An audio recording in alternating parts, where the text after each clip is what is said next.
Resin is toxic, sometimes 3D printers hate you, and let's look at some small nozzles. All this and more on Print Fail Friday, episode 11, Thanksgiving edition. Let's get into it.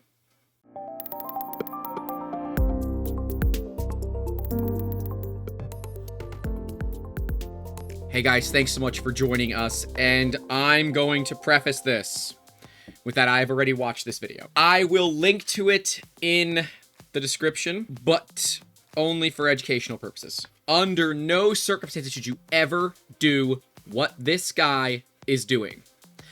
This guy is not only putting his own health at risk, he's putting the health of others at risk. And he says, oh, do as I say, not as I do. No, don't do any of that. What we're referring to is aerosolizing 3D resin in a airbrush. And no, don't do that. I don't give a damn how good your ventilation is, how good your filtration is. Don't do any of it. I'm going to go through this video very, very quickly. We're not going to watch the whole thing. It's 14 minutes long. Go yell at the camera 14 minutes like I did. But I want to start here real quick and talk about what we hear. It's important of what we're hearing. Yo guys, some of you may think I've just completely lost my mind, but bear with me here. You're going to like this. Listen to this guy. So listen to this guy. I'm sitting around and okay, you have lost your mind because you are talking about aerosolizing resin. Now, you heard that audio clip. Let's hear it here. Do this too thick. I think that would be good to try and do it in thin coats. So I want to point something out, ladies and gentlemen of the jury. He is not wearing a respirator. He is not wearing gloves. He is not in a well-ventilated area. And you're going to say, Grant, how do you know it's not well-ventilated? Look at the floor. Are those painted cobwebs? Look, I'm not here to judge anybody else's space like that because my space is probably not a whole lot better. But this is not well ventilated. This is reckless. This is dangerous. And anybody that tries this is putting their immediate health and well-being at risk. Honestly, you might as well just go drink some resin, because at least then it's not going to end up in your damn lungs. Right, that just goes straight to your stomach and your body has to deal with it from there. Your kidneys are going to hate you. Aerosolized resin, by the way, with denatured alcohol, is going to cause loads of problems. You know, I got half a mind to have the better 3/4, Miss Amber, come in here and actually talk to you about all the dangers in it. But you know, I don't think we need a nurse to talk about why breathing in alcohol is a bad idea, unless you're in Parks and Rec and you happen to be Dennis Feinstein. But this man is not, and neither am I. And I think that was with light anyways. I don't know. It's a bad freaking idea, ladies and gentlemen of the jury. Don't do this at all. Do not do this. Just hey, and don't forget, when you try this, make sure you are doing it in a well-ventilated area. Like you weren't. Your audio sounds the same. It's like you were wearing the same lav mic. It's like you didn't have a respirator on. And don't you dare try to tell me that it's a voiceover. And look, I'm not here to just all the way turned up, because that's not what we're doing here. I'm trying to keep you from killing yourself. I recognize that putting resin on top of resin prints can smooth it out. Any person can figure this out. But you know what else also does this really, really well? Filler primer. And you know what won't kill you? Generally speaking, filler primer. Go to your local automotive supply store, get 2-in-1 sandable filler primer and spray it. Rattle can that bad girl. You don't need to go hard in the paint and go down this route. This is fucking dangerous. It is. And if you don't believe me, just spray a little bit of isopropyl alcohol in the air and see how quickly it takes you to cough. Don't even attempt to breathe it. It will find you, I promise. from any of the detail. I will say, the results are pretty good, but I want to show one more thing here. All right, it does have that typical greasy feeling, like if... He's literally touching uncured resin.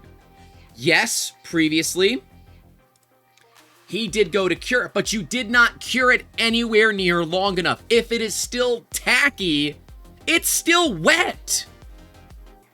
Dude, like, you hit it, like, hold on, let's do this in real time. Let's go all the way back. I got my UV light here, and I'm basically just going to run that under there for just a little bit, and make sure you wear eye protection when using these big UV lights. Okay, and that was less than 15 seconds. And you know what, editor, put a friggin' time on the clock. I was watching the time there. It is less than 15 seconds. Less than 15 seconds is not enough, ladies and gentlemen, to cure the damn part. Guys, I can't. Like, it didn't do a ton. What it did is it changed the surface finish, and I'm guessing that's part of the alcohol. Here's the deal. Alcohol and resin don't mix. Well, they kind of do, but not really, right? On a molecular level, these chemicals don't mix. They literally wash away one another, right?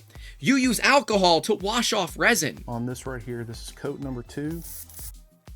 Where is your ventilation? There's tons of dust and debris from you spraying under your damn desk.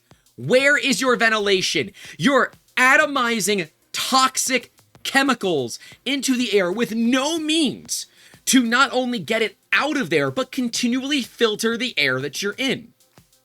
Right, if you choose not to wear a respirator, that's on you, not on me. And I'm not talking like a paper mask. I'm talking about a dual canister respirator. Let me go get one of those and show you what it's like to talk through one. This is what it sounds like to talk through not just a respirator, but a P100 respirator. This literally filters out everything. And let's say he was only using one canister. You'd hear him every single time he breathed. And so let's say maybe he doesn't know any better and he's using 0. But I think, ladies and gentlemen of the jury, if the mask does not fit, you must say he's guilty. Something like that. Someone get Johnny Cochran over here. Anyways, I was also yelling through these to give you guys an idea. Like, literally here, I'm putting the canisters back on so you can get an idea of what I'm talking about here. This is an actual respirator. This, I don't really care what you put through it. It's basically gonna stop it. And yes, I mean basically anything. But when your voice goes from this to this, and I literally have not changed anything about the way that I'm talking, you would clearly be able to hear if he was wearing a respirator, which he's not. Although it does make it sound like you're talking through a kazoo.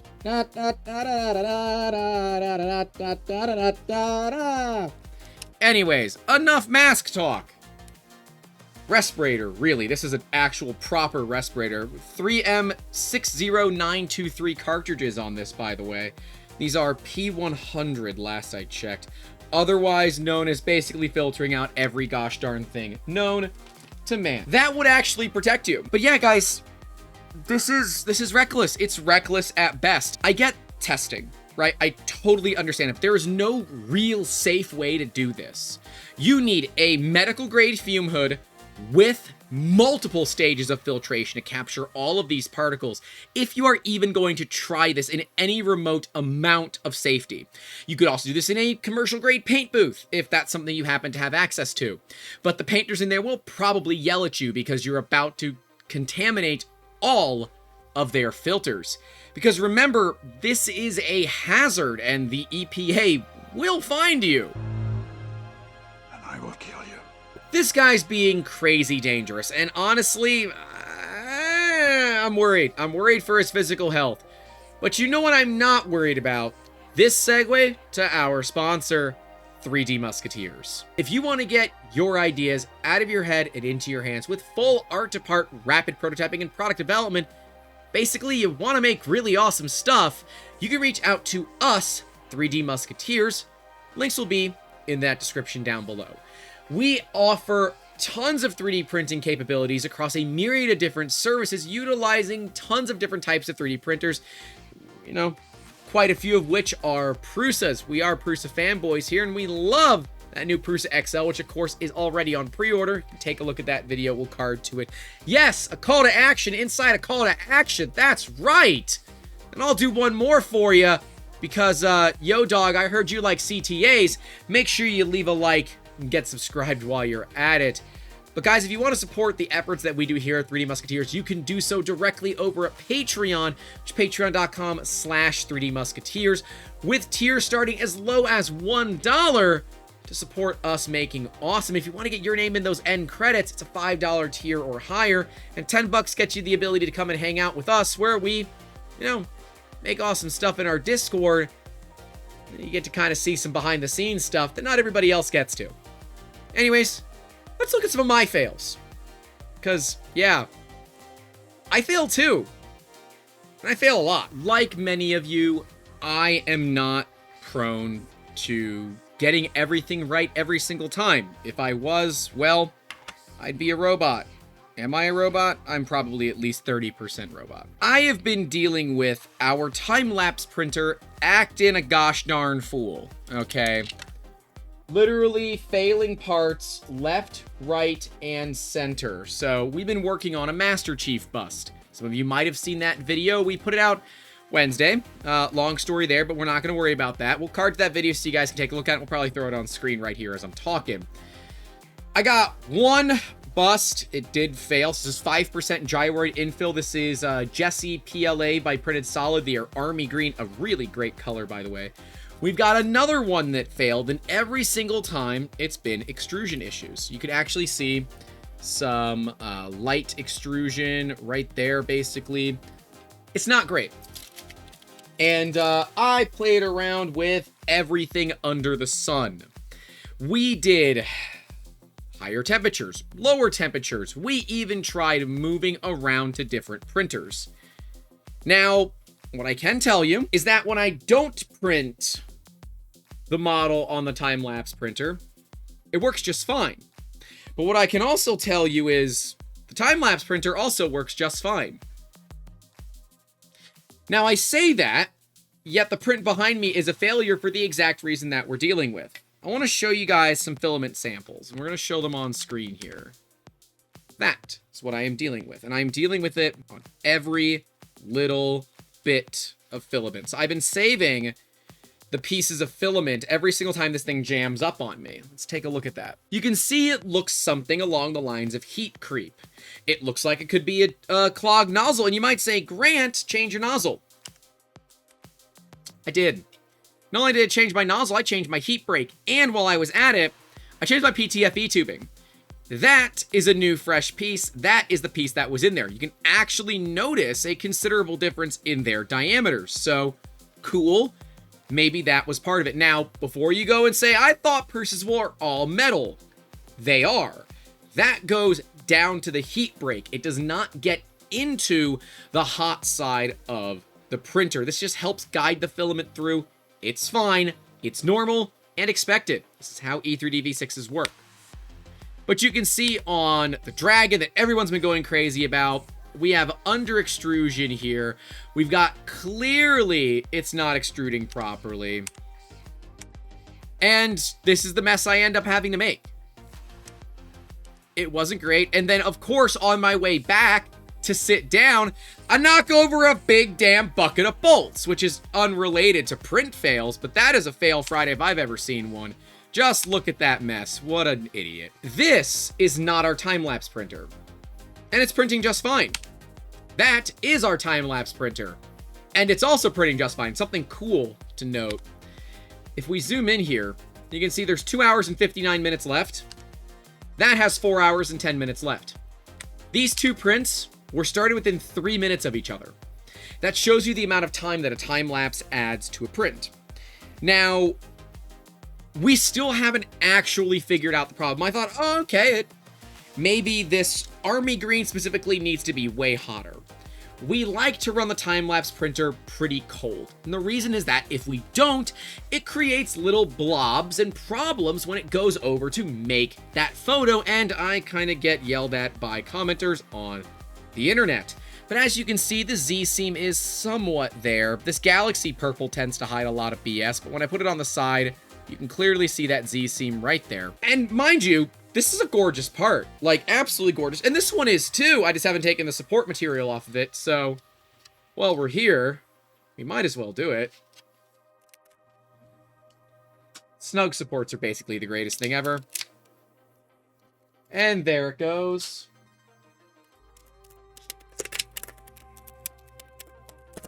For all you ASMR lovers out there.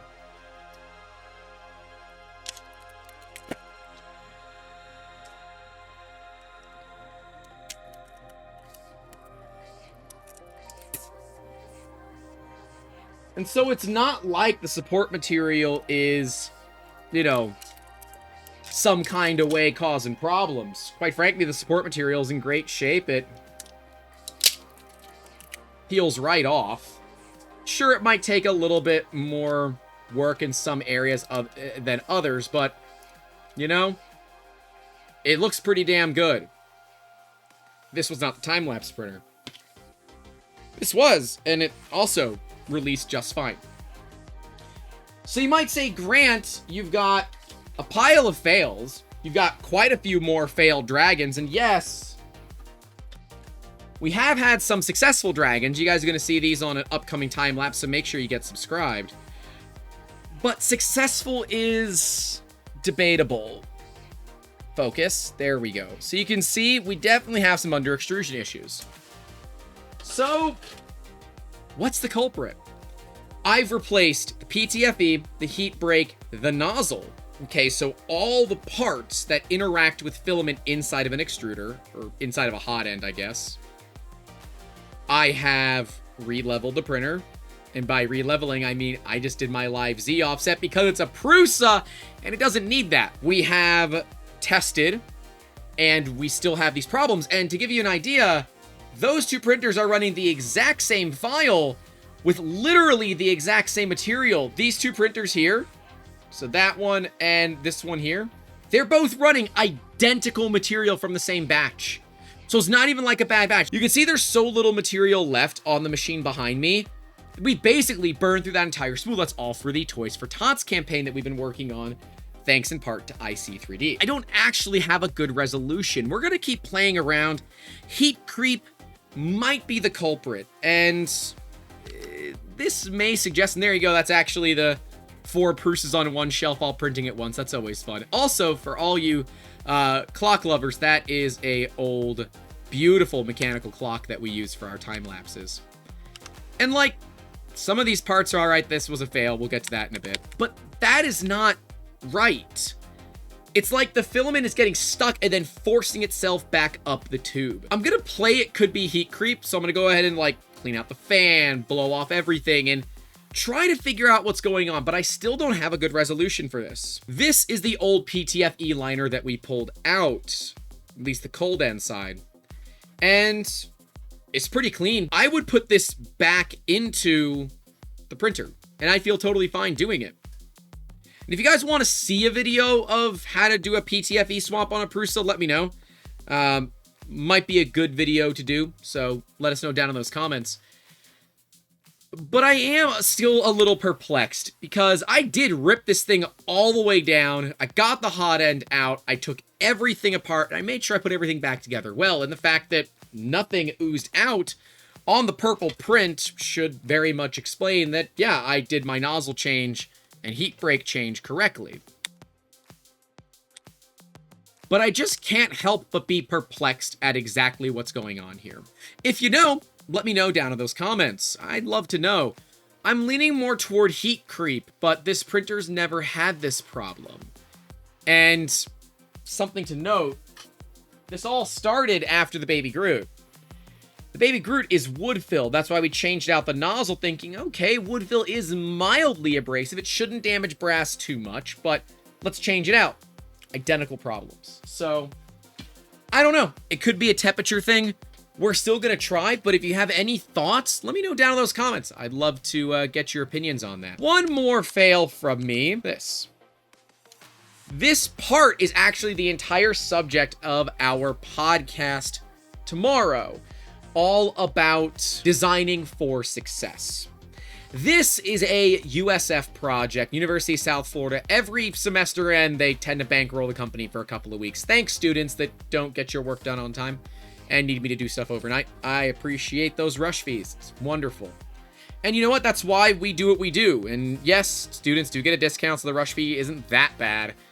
But, you know, we are open the way that we're open, and we work the way that we work to help people that need it, whether it's their own fault or not. This was my fault. You see, we got a big old plate of mom spaghetti. Small plate. Call it a fun-sized plate of mom spaghetti.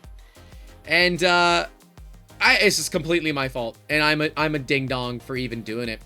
This is a frame for a car, and it had a covering that went over it. The covering was really tall and very thin, and I didn't put a brim on it because I forgot if you like it, then you should put a brim on it, and I didn't know. It was like one of those things. It was like 2 o'clock in the morning when I started the print, slipped my mind, and I paid for it dearly. Now, the beautiful thing about having multiple printers is that I just restarted the print and printed another one of these tall pieces, but laying flat on another printer.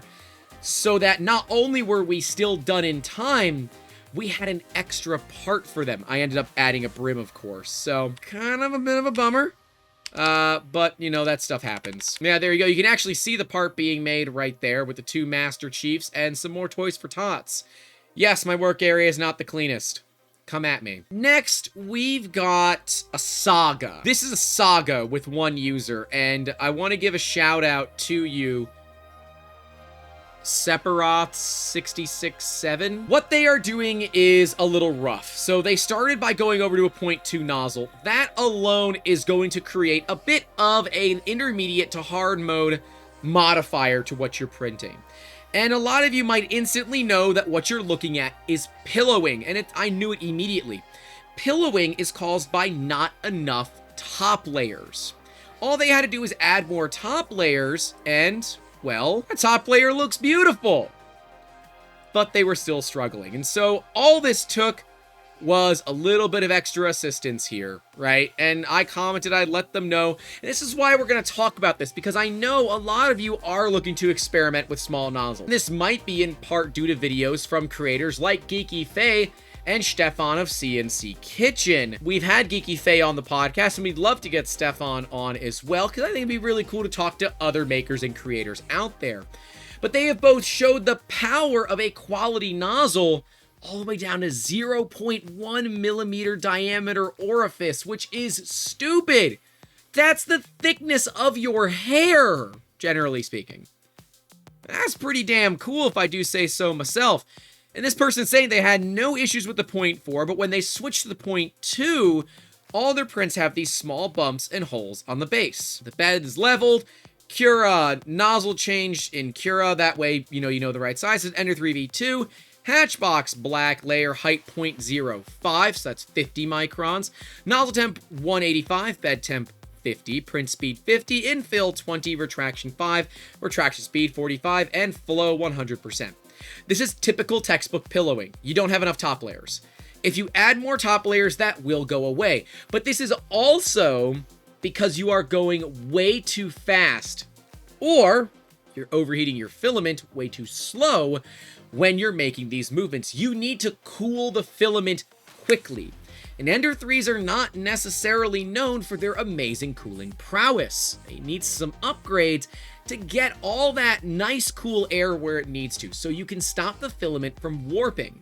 So what's happening is you're not putting enough layers on top of it to cover the damage. Stock inside of Prusa Slicer, you have 6 top layers, and that's with a 0.2 millimeter layer height, or 1.2 millimeters thick of solid plastic. If you still use that 6 layers and you're doing 50 micron layers, you're only getting 0.3 millimeters worth of solid surface. That's nowhere near enough.